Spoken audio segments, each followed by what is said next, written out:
Hello everyone and welcome to another incredible game between these two gentlemen. We've seen in round 1 of the Aimchess Rapid knockouts, the quarterfinals, Magnus escaped almost a certain doom, where, I mean, it was just such a wild game, 136 moves where Arjun was pushing for the win, but then at that crucial point, Magnus was able to get the game to a point where Arjun had only one winning move and he missed it due to time trouble. Magnus was able to save the game with a draw.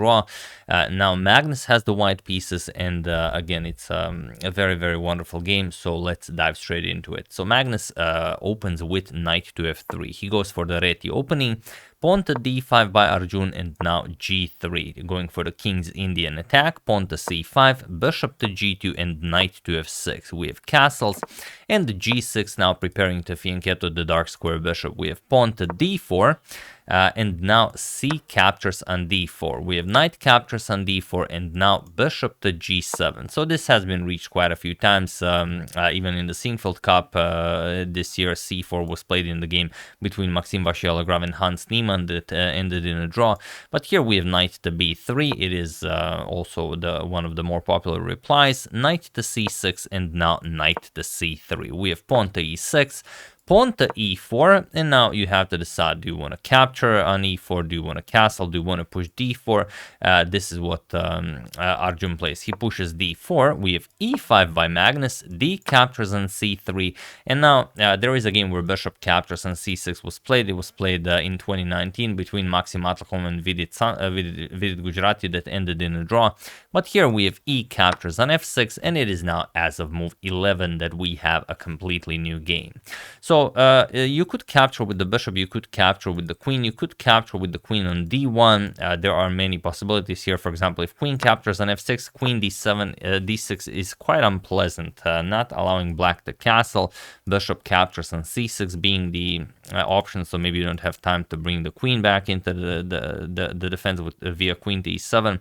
So it's a very tricky move. Of course, black can play it, but if you don't know it, maybe don't play it. So instead, bishop captures on f6 is what Arjun goes for, and now b captures on c3, which is very nice as the bishop can now come to a3.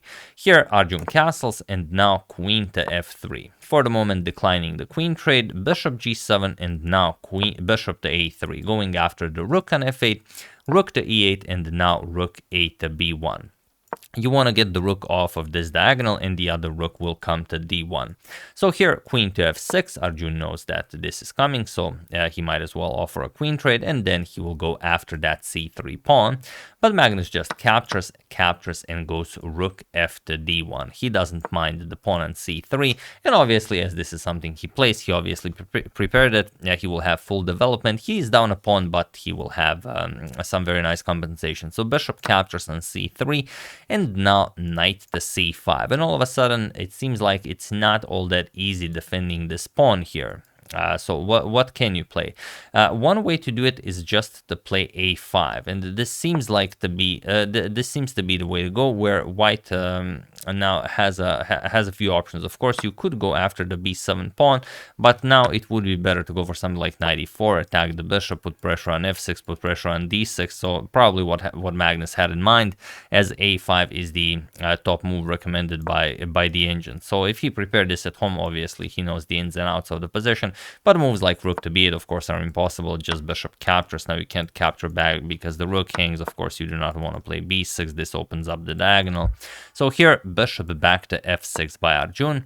And now we have knight captures on b7, just nicely recollecting the pawn. Bishop captures on b7, rook captures on b7, and now knight to d4, putting pressure on the c2 pawn, and now pawn to c4. So it's equal material, but Magnus has the bishop pair, and he does have the passed c pawn. So if he can start pushing it, that will be very good for him. Rook a to c8, and now bishop to f1. For the moment, defending the passed pawn. Rook e to d8, and now king to g2. We have pawn to a5, now not allowing the pawn to be captured, and the pawn to c5. Now Magnus starts advancing the passed pawn. Rook to b8, offering a rook trade, and rook to b6 now. offering the trade, but on b6. And if you go for this, it's not all that great because, for example, rook to b8 goes after the pawn. There's bishop c5, attacks the knight, defends the pawn, and you can't go after the bishop. These two squares are unavailable for the knight. And if you go knight to c6, just rook to d7, following pawn to b7 and bishop to d6, going after the rook. This is resigns for black. So instead, Arjun has to figure out how to play this. Best for Arjun here is to play knight to c2. It comes with tempo as the bishop on a3 is hanging, and it's not easy to play this. For example, if rook captures on d8, rook captures, and now bishop to c1, it's perfectly fine. There's no worries here. And if you try something instead of bishop to c1 like c6, you want to give up the bishop for maybe some c7 and rook to b8 action. There's bishop to d4 attacking the rook, and once the rook moves, there's rook to c8 attacking the pawn. And if c7, bishop e5 now stops rook to b8, and this is how you defend. But that's a lot of precise moves that you have to play in that order. Instead, Arjun played king to g7, and this allows Magnus one move that allows him to play this game for the win. So feel free to pause the video and try to find this idea while I give you a couple of seconds.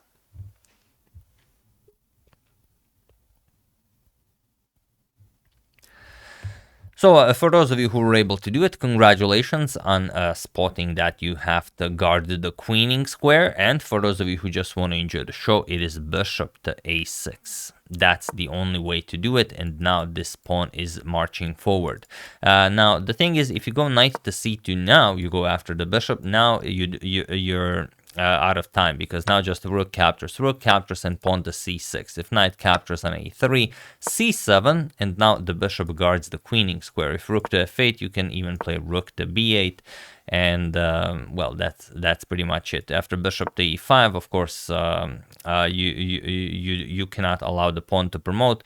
A rook captures on f8, and now you are not in time because of queening, so you have to capture on c7, and now the rook just goes back. So you will have you will be up the exchange, and you will have a very nice winning endgame.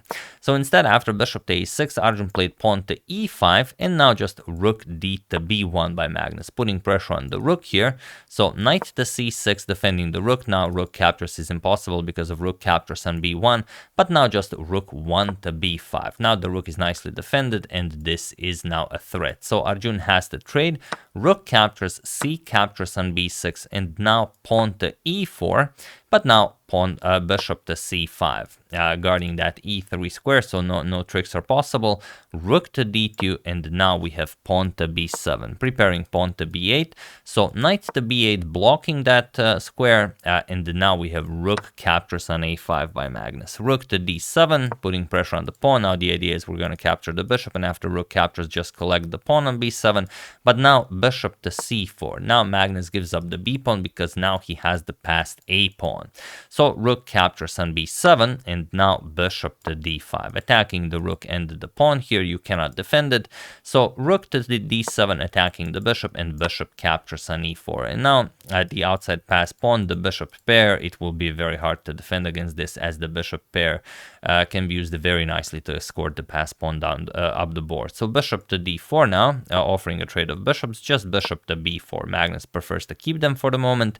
Rook to a7, offering a rook trade, and this he goes for. Rook captures, bishop captures on a7, and now just pawn to a4. We have king to f6, now comes bishop to d5. Now the king cannot go further, as bishop captures on f7 will come. So knight to a6, attacking the bishop, but now bishop c5, creating a wall against the black king, but also keeping an eye on that knight on a6, so it can't really move unless you want to trade it. So here bishop to b6, guarding the a5 square, but now just bishop to c4, attacking the knight here, knight to c7, and now bishop to b4, guarding the a5 square. So now a5 is coming, bishop to d4, and now pawn to a5. We have pawn to h5, you have to play something, pawn to a6. We have knight to e8 now, and now pawn to f4. We have knight to c7, now guarding the a8 square, but now bishop to d6, just going after the knight. Knight to a8, and now bishop to d5, attacking the knight here.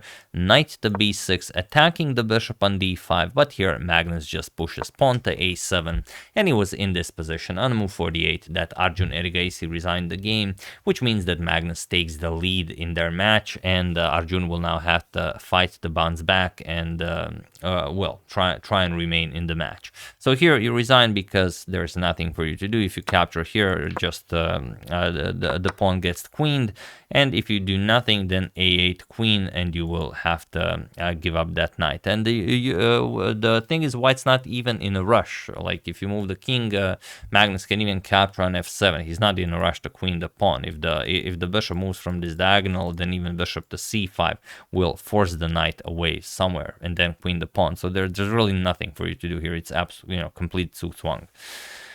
So yeah, very nicely played by Magnus, especially after surviving that game 1. I mean, this is definitely a tough break. I mean, so it's not very similar, but here after Arjun allowed this bishop to a6 move, which is the only winning idea for Magnus, you would have to play like a series of incredible moves to try and keep this game going. But he played a few suboptimal moves in a couple of positions, and that was more than enough for Magnus to take the full point here. So yeah, that's the game. Hope you guys enjoyed it. If you haven't seen the previous video, do check it out. It's absolute masterclass. 136 moves of just excruciating pain. You guys will enjoy it. I would like to wish a very happy birthday to Jimmy LeBlanc, and I would like to thank Anderson Vera, Torkel Stenquist, Ravishing Reptiles YouTube, and Trevor Terrace for your contribution to my channel. Thank you a lot. I really appreciate it. As usual, you can check 2 of my previous videos here. Thank you all for watching, and I will see you soon, continuing to check up on your wonderful suggestions and whatever else happens in the chess world. Thank you all. I will see you soon, and have an excellent rest of your day.